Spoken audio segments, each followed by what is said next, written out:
Regulation से ये कुछ हम ऑब्जेक्टिव लिए हैं, ये वाइंडिंग रोप के रेगुलेशन 85 से हम रेगुलेशन 85 को एक्सप्लेन करेंगे। कुछ आप देख लीजिए पहले, सो दैट कि आपको उस रेगुलेशन को समझने में उत्सुकता जागे। ठीक है, कोई भी एग्जाम हो, first class, second class, overman, mining sardar, कोई एग्जाम हो, उसके लिए वाइंडिंग रोप को पढ़ के जो नहीं जाएगा वो गया। ठीक है, देखिए पहला question, dia of winding rope, W rope means winding rope is 30 mm। Dia of winding rope कितना दिया है? 30 mm दे दिया है। The tapered portion of the socket shall not be less than, और यहां आपको दिया है, if white metal is used in capping, जो कैपिंग कर रहे हैं, पहले आप देख लीजिए क्वेश्चन बाद में। ये क्या है? ये जिसको बोलते हैं रोप केपल और केपल, इसी को और बोलते हैं, it is also termed as socket. इसी क्या बोलते हैं? सॉकेट। वो ब्लास्टिंग वाला सॉकेट अलग चीज है बाबू, ये अलग चीज है। ये जो केपल है, इसी केपल को बोलते हैं सॉकेट। और सॉकेट एक वेज टाइप का होता है, जिसको रिलायंस टाइप केपल बोलते हैं, आप लोग पढ़े होंगे उधर मशीनरी के पेपर में। और एक होता है जो जिसमें कि व्हाइट मेटल यूज होता है, तो व्हाइट मेटल केपिंग बोलते हैं। ठीक है, केपिंग क्या है? कुछ नहीं बाबू, बांधना। किसको बांधना? देखिए क्या है, वाइंडिंग रोप है। ये वाइंडिंग रोप किससे जुड़ा रहेगा? केपल से। केपल जुड़ा रहेगा सेफ्टी हुक से। सेफ्टी हुक जुड़ा रहेगा आपका बुल चेन के माध्यम से डिस्ट्रीब्यूशन प्लेट, और उसके बाद केज चेन, 4 केज चेन होता, नीचे केज रहेगा, और उसमें आदमी रहेंगे या सामान रहेंगे। तो उतना बड़ा चीज को लटका के बार बार ऊपर नीचे कर रहे हैं, तो इसको बांधना ना होगा इस रोप को बहुत बढ़िया से। ये जो वाइंडिंग रोप को हम बांधने की प्रक्रिया है, उसी को बोलते हैं कैपिंग। क्या बोलते हैं? कैपिंग। हम बताएंगे अभी कैसे कैपिंग करते हैं, वो भी बताएंगे जब रेगुलेशन 85 को हम समझाएंगे वाइंडिंग रोप को। तो ठीक है, ये रोप जो है, रोप को इस केपल के अंदर इंसर्ट कर देते हैं बढ़िया से। और एक तरीका होता है व्हाइट केपल, व्हाइट मेटल के माध्यम से, और दूसरा होता है वेज, 2 वेज रहता है, उसको ठोक पीट के। वो वाला मेथड अब इस्तेमाल नहीं करते। हमारा रेगुलेशन कौन सा बोलता है? व्हाइट मेटल के इस्तेमाल करने के लिए बोलता है। तो इस केपिंग में क्या करते क्या है, थोड़ा सा सुन ही लीजिए। रोप का अनट्विस्ट करते, खोल देते, उसके स्ट्रैंड को, वायर को खोल देते। ठीक है, खोल दिया अलग अलग वायर। अब उनको साफ कर लेते, बढ़िया क्लीन कर लेते, और क्लीन करके इस केपल के अंदर इंसर्ट कर देते। क्या करते? इंसर्ट कर, और व्हाइट मेटल को इसके अंदर डाल देते, पोर कर देते। किसके अंदर? इस केपल के अंदर। तो अब जो आपका जो वाइंडिंग रोप और एक केपल इंटीग्रल पार्ट बन गया, अभिन्न अंग, जो एक दूसरे से अलग नहीं हो, बोलते उसको अभिन्न अंग बोलते, इंटीग्रल पार्ट हो गया वाइंडिंग रोप और केपल का। यही हुआ केपिंग। लेकिन इसका रिकेपिंग भी करना होता है। एक बार कर दिया तो हमेशा जिंदगी भर के लिए नहीं हो गया, बताएंगे इसी रेगुलेशन में। तो रोप को बांधना वही हुआ कैपिंग। ठीक है, किसके साथ? केपल में इसको रोप को बांध दिया आपने, वाइंडिंग रोप को। यही ना, रोप ऊपर नीचे करता है केज को। ठीक है, केज है, इसकी भी और बकेट जो भी आपने साधन लगाया है। ठीक है, तो ये यार देखिए, यहां हम बढ़िया स्पीकर में, ये देखिए नीचे तक टेपर्ड नहीं है, टेपर्ड है इतना ही पोर्शन दिख रहा है बाबू। वहां से टेपर्ड इतना ही पोर्शन रहता है केपल का, और नीचे में राउंड शेप में रहता है। तो ये टेपर्ड पोर्शन कितना रहना चाहिए वो बोल रहा है। यदि व्हाइट मेटल यदि इस केपल में आपने यूज किया है तो। और दे दिया वाइंडिंग रोप का डायमीटर दे दिया, यही ना पूछा जी क्वेश्चन में। पूछ देखिए, diameter of winding rope is 30 mm। Diameter of winding rope दे दिया। ये जो रोप आपने डाला है इसका diameter 30 mm। The tapered portion of the socket, socket मतलब केपल, केपल का टेपर्ड पोर्शन किससे कम नहीं होगा? ये आपको दिया 219.9, 219.9 mm, 195 mm और none. If white metal used in capping, यदि इस केपल में किसका इस्तेमाल कर रहे हैं? व्हाइट मेटल का इस्तेमाल कर रहे हैं तो। ठीक है, तो इसके लिए एक शर्त दिया है कि व्हाइट मेटल का यदि इस्तेमाल करते हैं तो एक शर्त दिया है। उस शर्त को आप यहां पर देख लीजिए। 2 शर्त है, 2 शर्त है। यदि आपका वाइंडिंग रोप का डायमीटर अप टू 26 mm है, कब तक है बाबू? अप टू 26 mm है, अप टू 26 mm है। 26 mm क्या है? Dia of winding rope, dia of rope, rope मतलब वाइंडिंग रोप, ठीक है। तो ये जो टेपर्ड पोर्शन होगा, दिस टेपर्ड पोर्शन, यहां जो लिखा है tapered portion of the socket या tapered portion of the capel, वो किससे कम नहीं होगा? 6.5 टाइम्स, ये इंटू लगे मतलब क्या होता है? Times, TIMES, times, 6.5 times the dia of rope. एक ये शर्त है। दूसरा शर्त बोलता है कि डाया रोप जो है मोर देन 26 mm है। क्या है? Dia of rope more than 26 mm, कितना? 26 mm से ज्यादा है।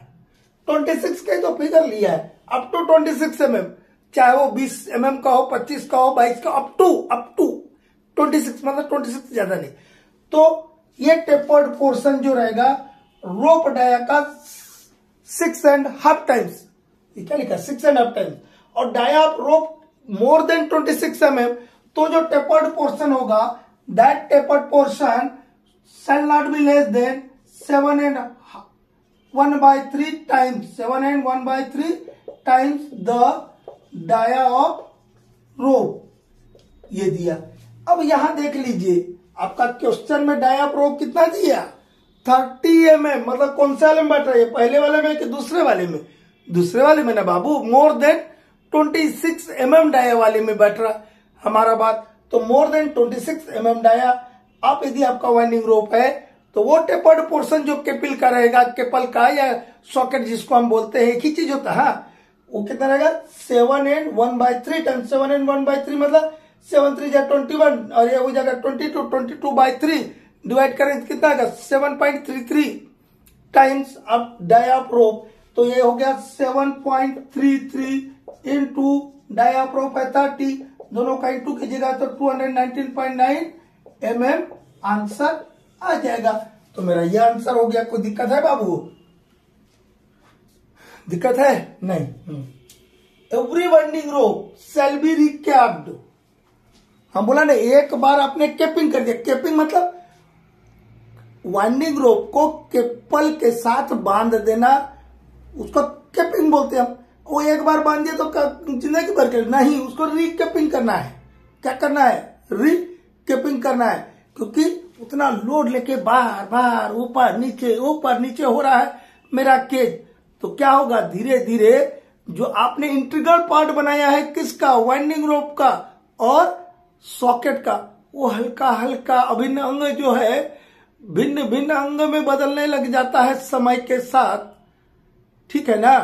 तो उसके लिए तो शर्त दिया कि रिकेपिंग करना है आपको, और रिकेपिंग कितने समय में करना है? एक टाइम पीरियड दिया और एक घटना दिया है, ठीक है। तो वही बोलो, देखिए, every winding rope shall be recapped once at least in, और यहां ब्लैंक दिया मंथ्स, एंड आफ्टर एवरी, फिर ब्लैंक दिया। और आपको हम दो ही लिए ऑप्शन, 1 मंथ और डिफेक्ट, यहां के लिए डिफेक्ट लिया, यहां के लिए 1 मंथ लिया। फिर दूसरा लिया 6 मंथ और ओवरबाइंड, यहां के लिए 6 मंथ, यहां के लिए ओवरबाइंड। अभी दो में से आपको सही ऑप्शन चूज करना है। दोनों में से कोई एक है ना सही होगा, सब सही थोड़ी होगा। तो कब बोलता है? हर 6 महीना में एक बार वाइंडिंग रोप का रिकेपिंग करना, फिर से बांधना, उसको खोल देना। कितना काटना है? ये वाइंडिंग रोप को यहां से केपिंग का लेंथ मिला के 2 मीटर काटना है। कितना मीटर काटना है? 2 मीटर काट देना है। काट के अलग कर दिया, और जो फ्रेश रोप है उसको उसके अंदर फिर से इंसर्ट करना है। इंसर्ट करके व्हाइट मेटल पोर करना है, white metal, hot white metal pour करना है। उसका टेम्परेचर बताएंगे। और गर्म चीज में ही गर्म चीज का ज्वाइंट बनता है, कभी ख्याल रखिएगा। ये जो केपल है, इस केपल को भी प्रीहीट करना पड़ता है 100 डिग्री सेंटीग्रेड टेम्परेचर पर। इस रेगुलेशन में भी है, ठीक है। कितना में गर्म करना पड़ता है? किसको? व्हाइट मेटल का टेम्परेचर नहीं बोल रहा बाबू, ये केपलवा का बोल रहा हूं। ये केपल को प्रीहीट करना पड़ता है। उसमें व्हाइट मेटल डालने के पहले इस केपल को 100 डिग्री सेंटीग्रेड पर पहले हीट दे देना है, गर्म कर देना है। उसके बाद व्हाइट मेटल पोर करेंगे, डालेंगे उसके अंदर, ठीक है।